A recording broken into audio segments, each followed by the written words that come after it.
Vous êtes à l'écoute de Radio Mali, il est 13h à Bamako.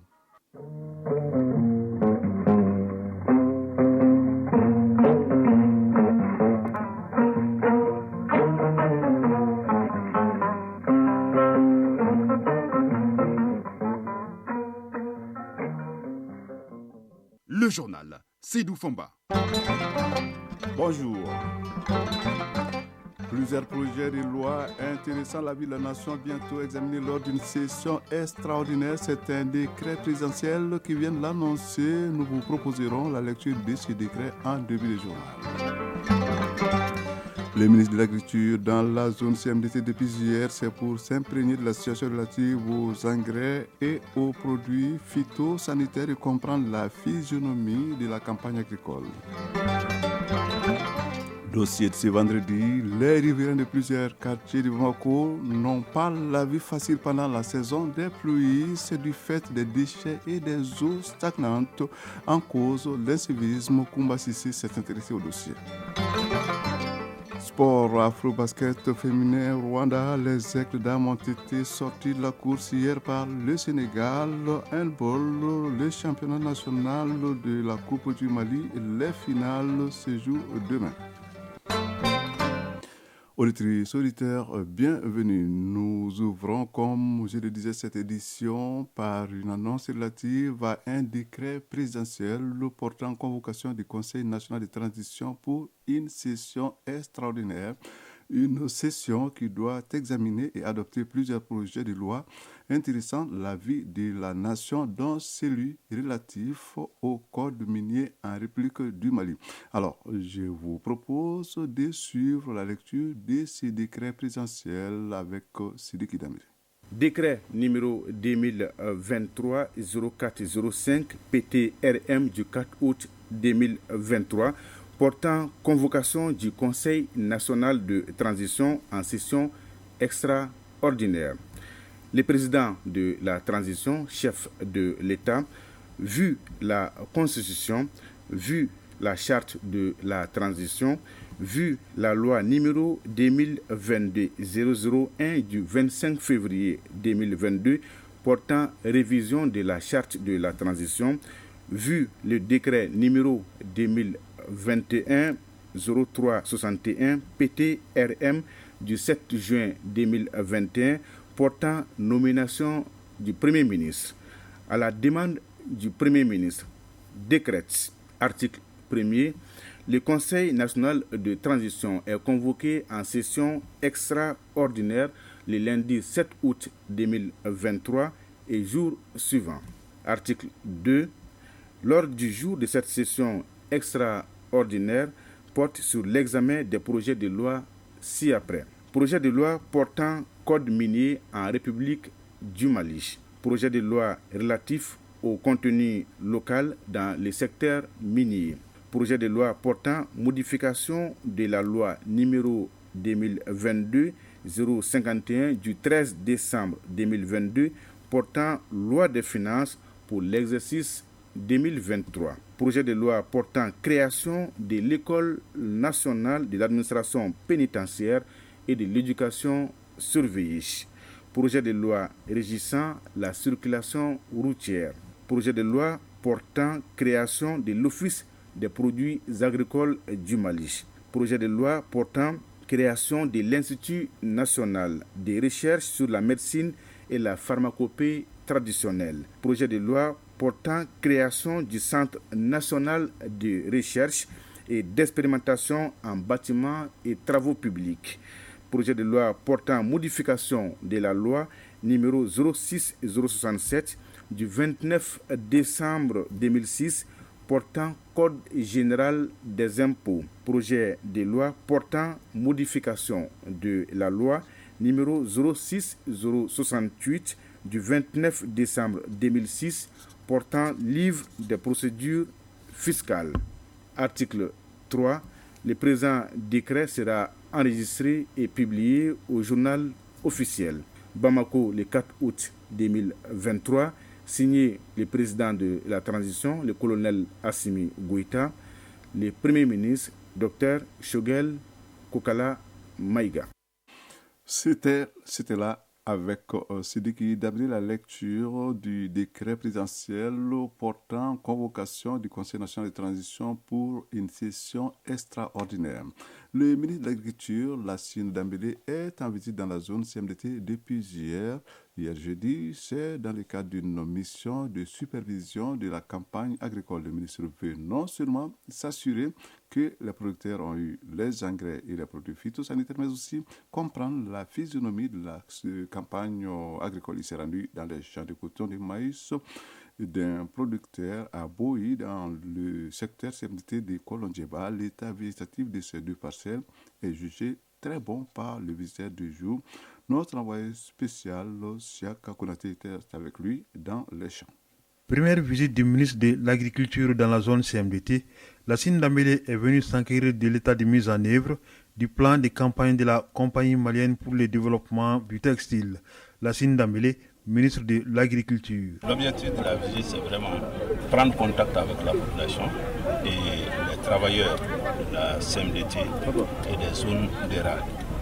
Et ensuite, voir quelles sont les difficultés au niveau de leur activité et ensuite visiter certaines parcelles pour m'enquérir de l'état actuel d'avancement et de mise en œuvre du plan de campagne. Boui, un village situé dans le secteur de Kolondjeba relevant de la filière sud de Sikassou, a été la première étape de cette visite. Le ministre a pu constater que la parcelle de coton 11 hectares et celle de maïs 7 hectares de Djakari sont dans un très bon état végétatif.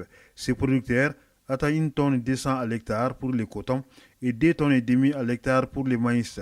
Djakari producteur de coton à Boui. La CMDT nous a fourni des engrais, complexe coton, complexe céréales. J'avais demandé des engrais pour 13 hectares, mais j'en ai eu pour 11. Pour ce qui est du champ de coton, il a déjà été traité 3 fois. Lassine Dambélé, ministre de l'Agriculture. C'est les bonnes parcelles parce que d'abord la parcelle de coton a été semée avec les premières pluies du mois de mai. Donc elle a pris de l'avance par rapport à beaucoup d'autres localités et comme vous le savez, vers la fin du mois de juin, on a eu des trous de sécheresse qui ont affecté un peu les cultures. Mais qu'à cela ne tienne, avec la reprise actuelle de la pluviométrie, on voit que le coton a vraiment une bonne mine. Déjà, ils ont reçu suffisamment d'engrais pour pouvoir entretenir la parcelle et ils ont fait déjà les 3 traitements chimiques. Ça veut dire que la parcelle est déjà dans une position de donner vraiment un très bon rendement. Bon, pour ce qui concerne le maïs aussi, le paysan l'a dit, il a reçu également l'engrais pour pouvoir entretenir sa parcelle. Et en tout, il a 11 hectares qui sont dans un très bon état végétatif. Et il n'y a pas d'inquiétude par rapport aux parasites, parce qu'on craignait un peu les jacides pour le coton. Mais cette fois-ci, ils ont fait déjà 3 traitements. Selon le chef du secteur CMDT de Kolondjeba, Boulaye Bagayogo, sur une prévision de 31 500 hectares, 31 849 ont été réalisés en coton, soit un taux de 101%. En maïs, le taux de réalisation est de 104%, soit 33 992 hectares réalisés sur une prévision de 32 100 hectares. Le secteur dispose d'un stock de 42 000 doses d'antijacides, d'où le satisfait du ministre de l'Agriculture qui appelle les producteurs à s'investir pour permettre à la CMDT d'atteindre son objectif de production qui est de 780 000 tonnes de coton. Lassine Dambélé, ministre de l'Agriculture. Je voudrais dire vraiment qu'on reste un peu soudés et qu'on évite vraiment de se détourner de l'essentiel. L'essentiel pour nous, c'est comment faire en sorte que les producteurs puissent avoir suffisamment de produits alimentaires et nourrir la population malienne. C'est vraiment notre ambition.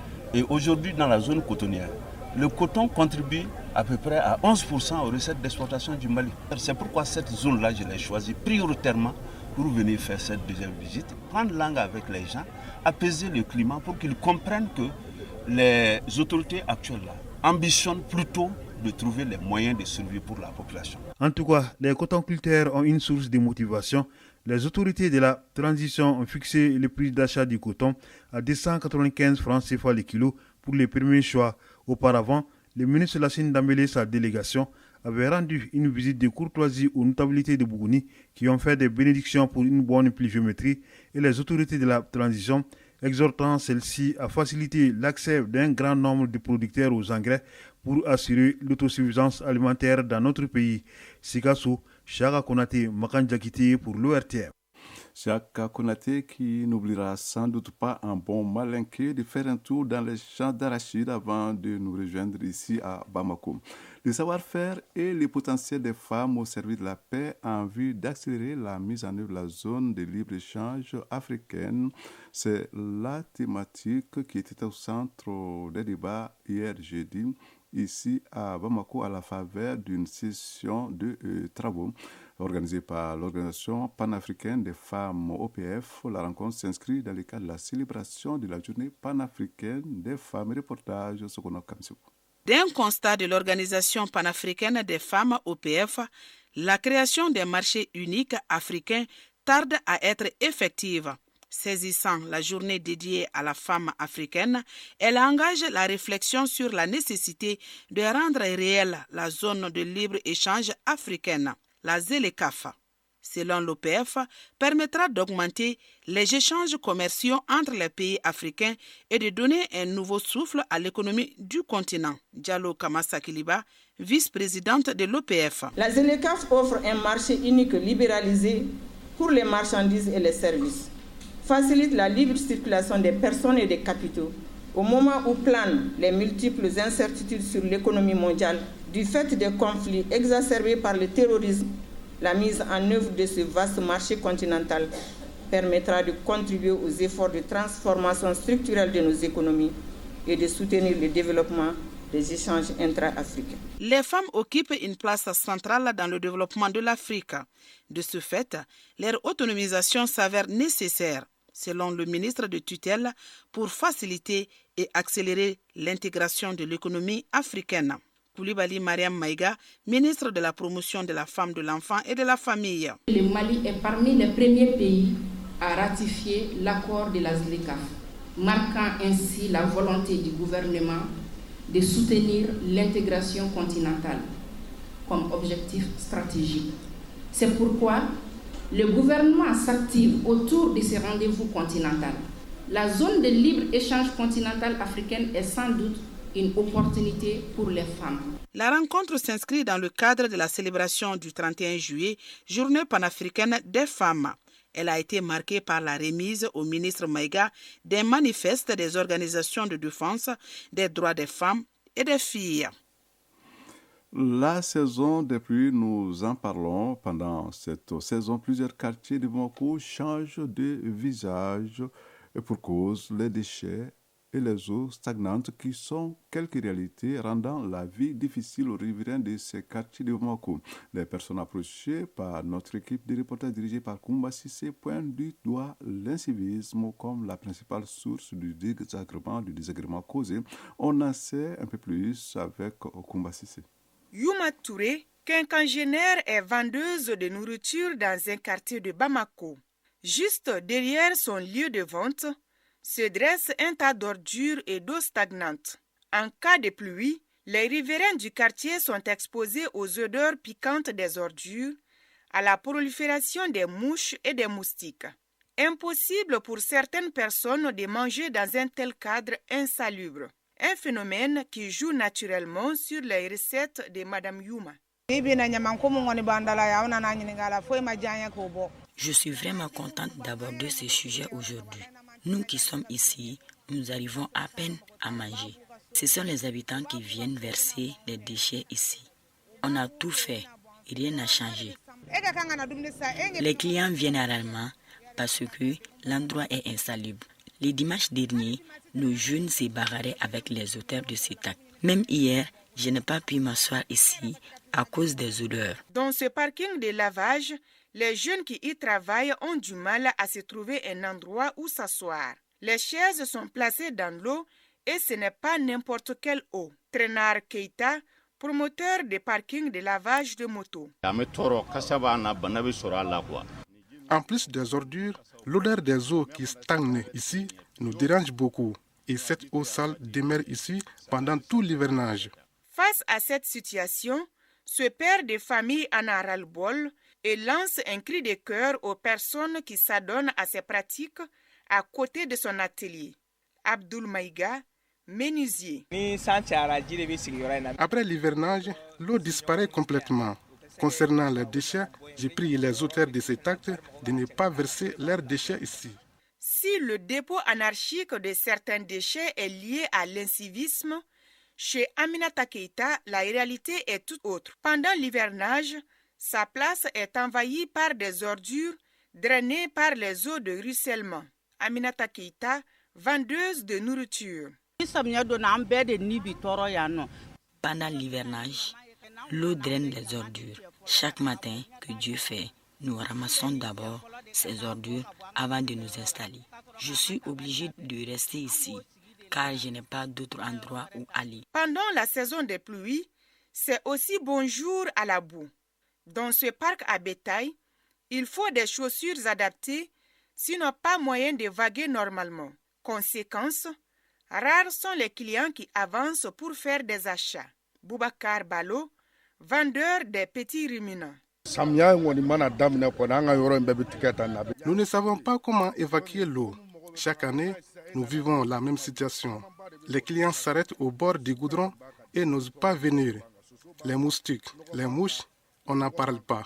Si vivre dans un environnement sain contribue à la santé des populations, tel n'est pas le cas des habitants de ces quartiers insalubres. Un dossier signé Kumba Sissé, Malacalité, 13h17. Actualité hors du Mali à présent au Niger, la délégation de la CEDEAO arrivée hier soir à Niamey a écouté son séjour dès l'aéroport où elle a rencontré un membre des nouvelles autorités nigériennes, un membre qui a rejeté les décisions de la CEDEAO, dépêché par le président du Nigeria, Bola Tinubu, également présent à l'exercice de l'organisation sous-régionale. L'objectif de cette mission était d'obtenir par le dialogue le rétablissement des institutions de la République dissoute et le retour au pouvoir du président renversé. Le rendez-vous avec le chef de la garde présidentielle, le général Abdurrahman Tchani et le président Bazoum ont été donc annulés. Sachez qu'au Nigeria, les chefs d'état-major de la CEDEAO poursuivent aujourd'hui à Abuja, la capitale, leurs travaux en vue d'une éventuelle intervention militaire au Niger. Selon la presse locale, le concept d'opération est écrit et les besoins en hommes et en matériel sont désormais précis. L'action devrait mobiliser des milliers de soldats fournis entre autres par le Sénégal, le Ghana, le Bénin et le Nigeria. Au Cameroun, 5 civils ont perdu la vie dans une série d'attaques perpétrées ce mercredi dans la localité de Darak, située dans le lac Tchad. Selon une source locale, ces attaques non revendiquées portent la signature des terroristes de Boko Haram, secte très active ces derniers jours dans cette partie du nord Cameroun. Aux États-Unis d'Amérique, l'ancien président Donald Trump a plaidé hier non coupable devant un tribunal fédéral face à des accusations inédites liées au résultat de l'élection de 2020. Selon lui, il s'agit d'une persécution d'un opposant politique. La prochaine audience est fixée au 28 août 2023. Rappelons que Donald Trump est le favori des républicains pour reconquérir la Maison-Blanche à la prochaine présidentielle en 2024. Mali actualité, après donc les nouvelles internationales, place au sport.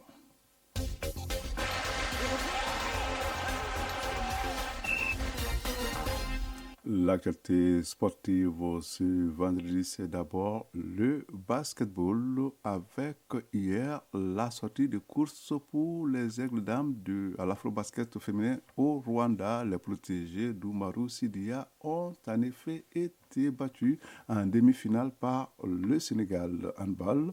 Sur le plan national, on retient les championnats Coupe du Mali avec les finales qui sont prévues demain. De toute l'activité sportive, c'est avec Fotiki Toungara. Championnat national de handball, les demi-finales se jouent ce vendredi à l'issue de la phase de groupe qui s'est achevée hier. Je vous propose de suivre à présent le bilan d'étape avec le directeur technique de la Fédération malienne de handball. Ismaël Touré est interrogé par Isaac Tchenou. Sincèrement, le niveau a beaucoup changé, surtout côté garçons, même chez les dames, mais c'est surtout les jeunes. Il y a beaucoup de jeunes et c'est ce qui nous intéresse nous. Les anciens sont en train de partir et vraiment les entraîneurs doivent travailler à la base. C'est de ça qu'on a besoin pour nous permettre en équipe nationale de pouvoir avoir de la jeunesse. Et sur le plan technique, ça va beaucoup mieux. Mais aujourd'hui, il faut travailler quand même. Que ce soit un jeu collectif. Collectivité manque chez les jeunes. Chacun veut monter son talent individuel. Et c'est ça, c'est pas là une équipe. L'équipe, c'est tout le monde joue ensemble, tout le monde travaille ensemble. On place quelque chose en attaque et on place quelque chose en défense. Mais j'ai remarqué que les jeunes, tout le monde veut marquer le maximum de points. Tout le monde veut être peut-être meilleur buteur. Dans ce cadre-là, l'élaboration du travail ne serait pas vue. Et c'est pourquoi j'exhorte les entraîneurs à parler avec les jeunes et être très exigeants avec les jeunes. Malgré les 2 semaines de compétition, les jeunes se sont battus. Et c'est ça la jeunesse. Il faut que les entraîneurs continuent à travailler à la base pour que nous, on s'améliore aussi. Afro-basket féminin Rwanda 2023, la finale de la 28e édition mettra aux prises de samedi le Nigeria et le Sénégal. En demi-finale hier, le Sénégal a gagné contre le Mali par 75 à 65. Pourtant, à la mi-temps, ce sont les Maliennes qui menaient par 38 à 36. Les Sénégalaises rejoignent en finale les Nigérianes, puisque dans l'autre demi-finale, le Nigeria a battu le Rwanda pays hôte par 79 à 48. Grand favori du tournoi, le Nigeria, tenant du titre, se qualifie ainsi pour la 4e fois d'affilée en finale de ce tournoi et vise autant de sacres de suite, le 6e de son histoire. Coupe du monde féminine 2023 de football en Australie et en Nouvelle-Zélande. La phase de poule a pris fin hier avec la qualification du Maroc pour les 8e de finale. Au compte de la 3e et dernière journée du groupe H hier, le Maroc a battu la Colombie, leader de ce groupe, par le score d'1-0. Alors que dans l'autre match de cette poule, l'Allemagne, qui était dans un duel à distance avec le Maroc, a été tenue en échec 1 but partout par la Corée du Sud. Ces 2 résultats cumulés permettent au Maroc de rejoindre l'Afrique du Sud et le Nigeria en 8e de finale. Bonne performance pour l'Afrique qui réalise ainsi un 3/4 avec celle de la Zambie qui tombe en poule. Les 8e de finale commencent d'ailleurs dès demain samedi avec à l'affiche Suisse-Espagne à 5h et Japon-Norvège à 8h. Le reste du programme prévoit Pays-Bas, Afrique du Sud et Suède-États-Unis dimanche, Angleterre-Nigeria et Australie-Danemark lundi, Colombie-Jamaïque et France-Maroc mardi. Merci Fotiki Toumara pour toutes ces informations. Elles viennent mettre un terme à cette édition qui vous a été présentée par Seydou Foma avec une mise en onde de Bintou Traoré, mise en ligne Marcel Tessougué, réalisation dossier Baba Diarra de tout coordonné par Brahma Traoré, l'infatigable. Merci de nous avoir suivis. Prochain rendez-vous avec l'actualité 19h30. Au revoir.